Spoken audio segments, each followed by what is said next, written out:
Meaning of extract. Extract.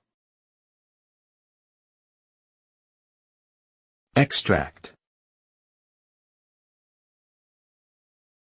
Extract. Extract. The term extract refers to the process of obtaining or isolating a specific substance, component or element from a mixture, compound, or natural source. This is typically done by physically or chemically separating the desired substance from the rest of the mixture or compound. The result of an extraction can vary depending on the desired substance and the method used, but generally, it yields a more concentrated form of the substance and often removes impurities or unwanted components.